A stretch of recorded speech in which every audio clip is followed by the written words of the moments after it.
I wasn't going to do a video today for a lot of good reasons, and I just wasn't going to do anything probably for the rest of the weekend because my main backup hard drive just died. I don't know how long it's been dead. I hadn't plugged it in a while, and today I wanted to get some drone footage to put in the background of this video.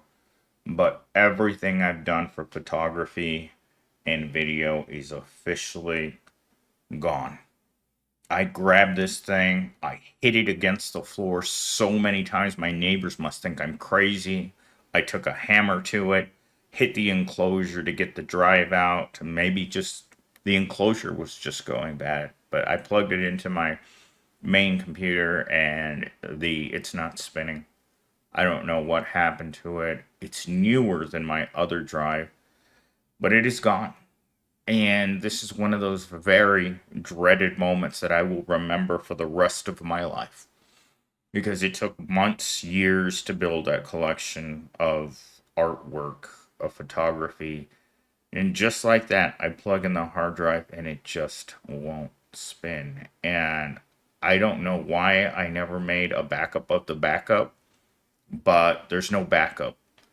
And so I was sitting here contemplating what to do.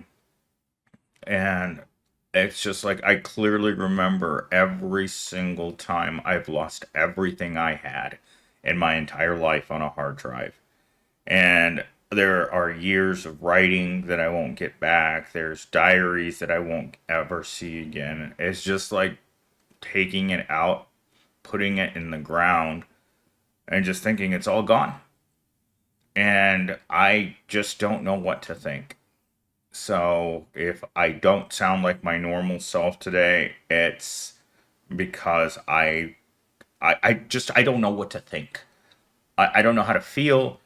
I didn't think I'd ever like that hard drive's been sitting in front of me, not plugged in for years. I just would go over to it, unplug it, plug it into my main computer, back up all my photo shoots, back up all my GoPro sessions, back up all my drone. Everywhere I've been in Arizona is was on that hard drive, and it's just oh my gosh, I can't even express to you guys what it feels like to lose that much information and just remembering like this is going to be one of those crisis points that I remember. I have two distinct memories of when my hard drive crashed in my laptop, and then before that when I was just rebuilding my computer, and then just suddenly the main drive just wouldn't start anymore, just for no reason. It just failed. So that's where I'm at right now. I don't feel good. I feel like throwing up. I feel sick. I feel lost. I don't know how to feel. And so I'm going to leave that intro at that. And I'm going to try to talk about a couple of other things because I need to move on from this, or else I'll just sit here and go crazy because I that's what I've been doing for the last 2 hours is trying terribly everything I know to resuscitate. It came up one time, like it came a gasp for air, and I saw the files on there, and I was trying to drag them over to my main storage drive, my internal main storage drive. So I have these two external large drives that I kept because I couldn't fit all of my footage onto just one computer or one disk, and yeah, and it's I don't know what else to say. I need to stop talking about it. All right. So today was a kind of a strange day. Just just to start out with, I was in a mad rush like I am every single Saturday because I have so many things to do that I'm overwhelmed by how many things I have to get done on Saturday because I don't have any time during the week. I literally have nothing in during the week. From the moment I wake up to the moment that I go to sleep, I'm working, and that just puts such a strain on your weekends. Like I was sitting in a store today, and there was a sign as big as your head right there. It says, "Do not use cell phones here." And my person called me. They were in a freaking panic. Everybody's glaring at me inside this place because I won't get off the phone. I'm in a situation where I can't just leave because I'm plugged into this location, and this person is having a public. I'm having a public freak out because she just spent all this money to take the GRE and she can't get the freaking exam to work. When I took the GRE, they had you in a location where they had this guy walking around looking at everybody suspiciously. But apparently, from when I took it to now you can take it at home. And for the life of her, I could hear the Indian tech support in the background, and she was just having a freak out. And I'm like, everyone in this room with me could hear her screaming. And I was just like holding the phone because if I hung up, she was just going to have a total meltdown. And so I was just like, oh my God, this, I kept telling her, this is the worst possible place for me to be right now. And she just kept yelling. And I was just like, what am I supposed to do? I'm stuck here. I can't even go outside. I don't know what to do to help this person. And they are causing me to freak out in a place that I'm not even supposed to have my phone on.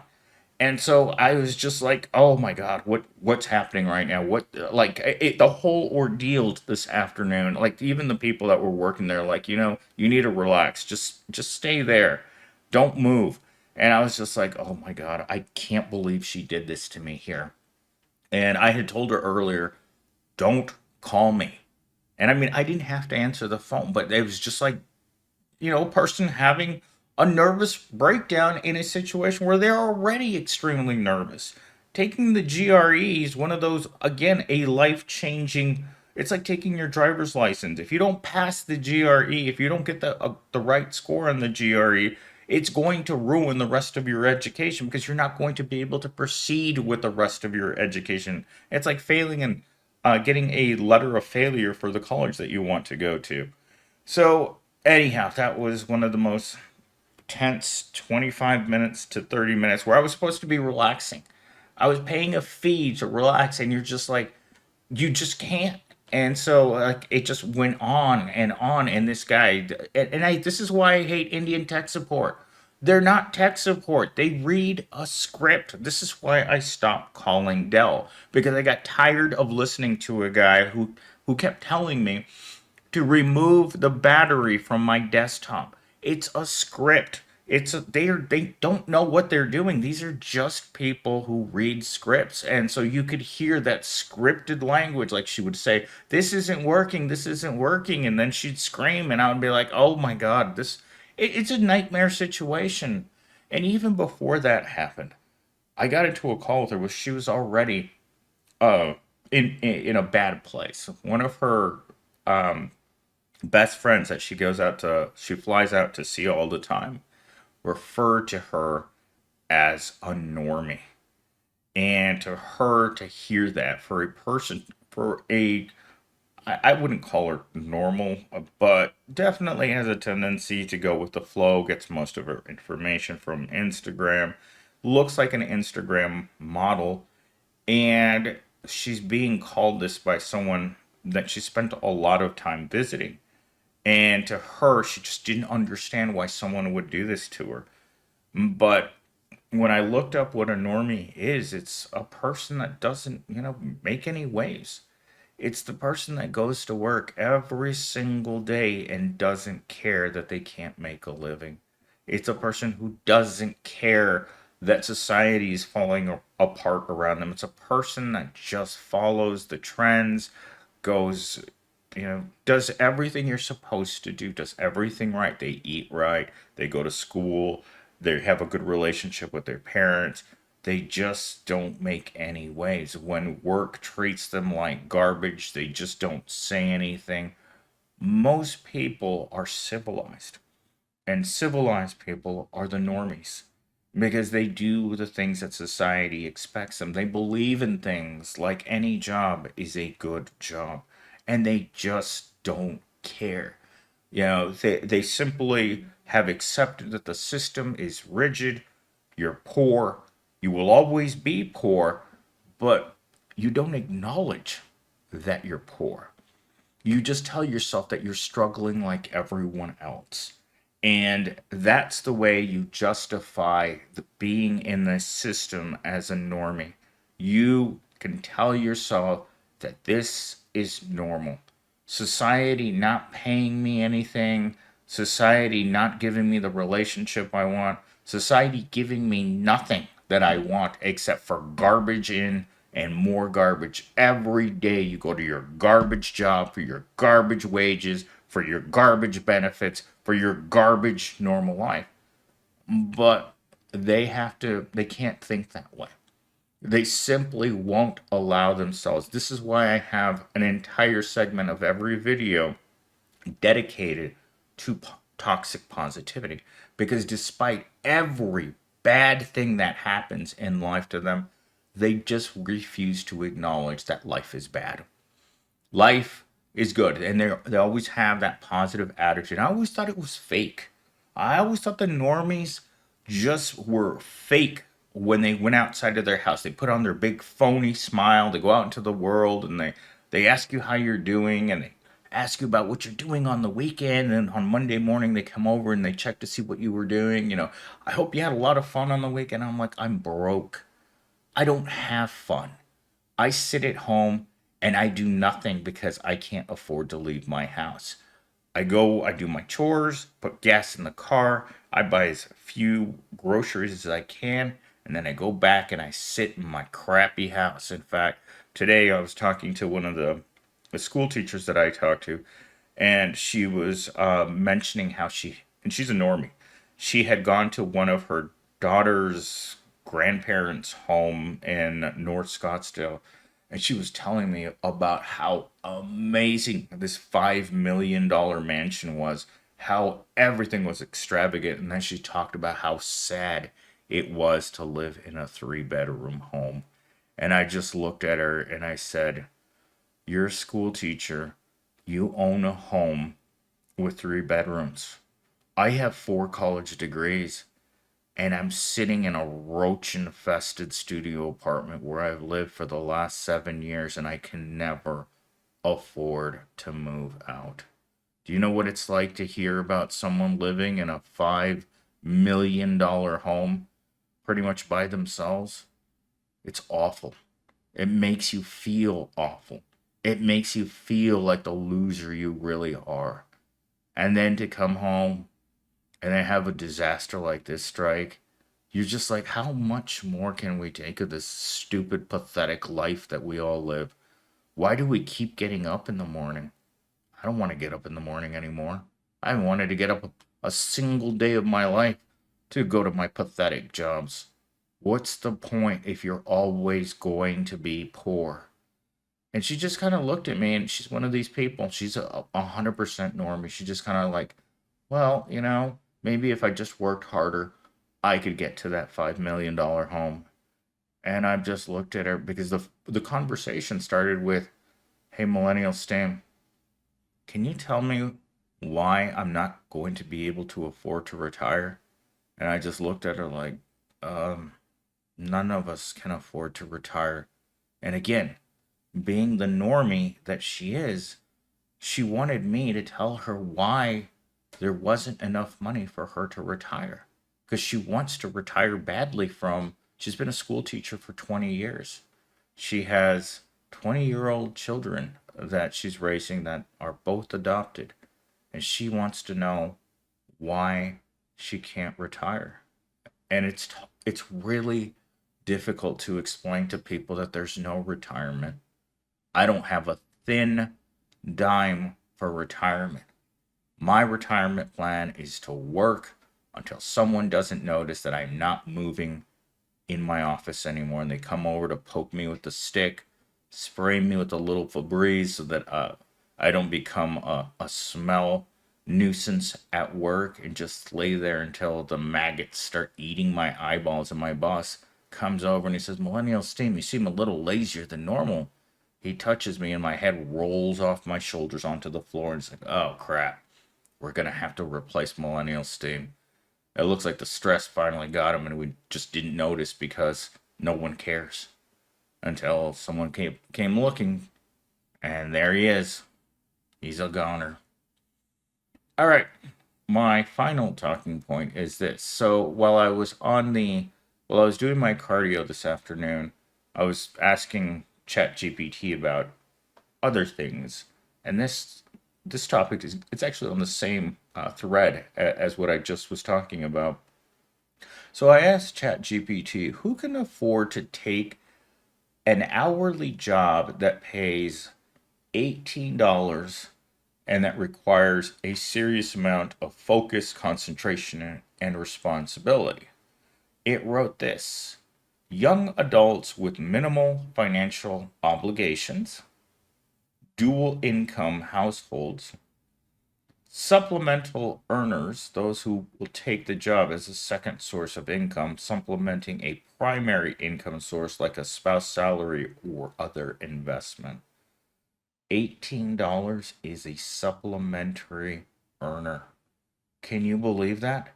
If you are in the $15 to $20 bracket in this world right now in America, $18 is considered supplementary income. What does that tell you, my losers out there in the real world making less than $20 an hour? You're officially a loser. Your income doesn't count as a primary level of income. So if you're in the $15 to $20 bracket, this tells you you cannot make a living on this. It is your second. You need to have a 40 to 50 to $60 an hour primary job so that way you can afford to take a secondary job.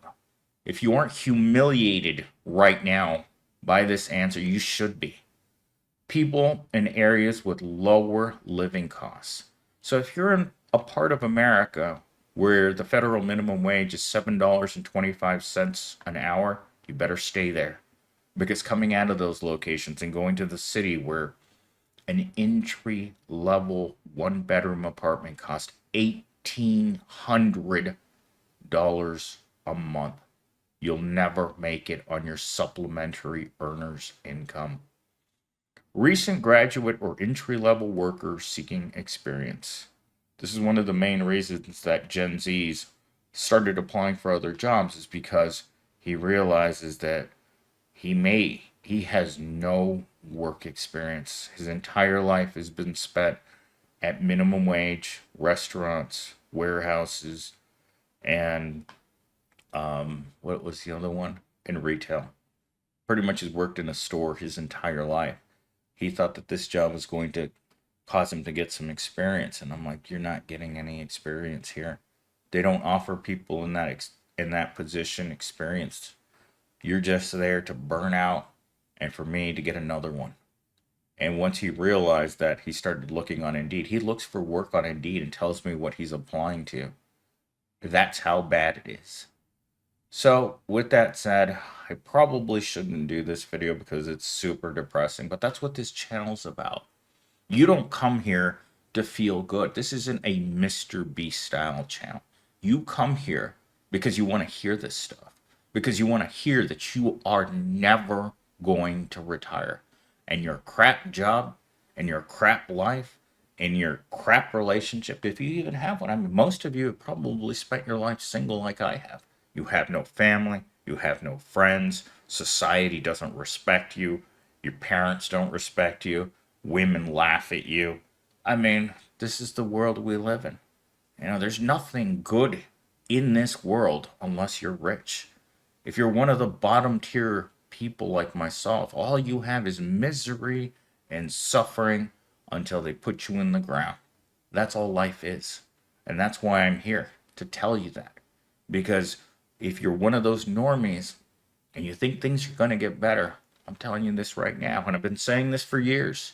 If you're scared, you're not scared enough that you're not going to get to retire and that you will never experience anything good in your life. You're just going to keep going to work, get your paycheck on Friday, realize it's not enough, and then wait for the next one. Between paychecks, your master's going to come over, open up a tin of dog food, put it in your tray, and tell you to eat it. And you're just going to look at him and it's like, I'm just glad to have anything to eat because everything tastes like dog food these days. All right, guys. That's the end of the video. I hope you guys enjoyed it. I wasn't planning on talking this long because still not sure how to feel. I hope you guys had a great Saturday, and I will talk to you in the next one.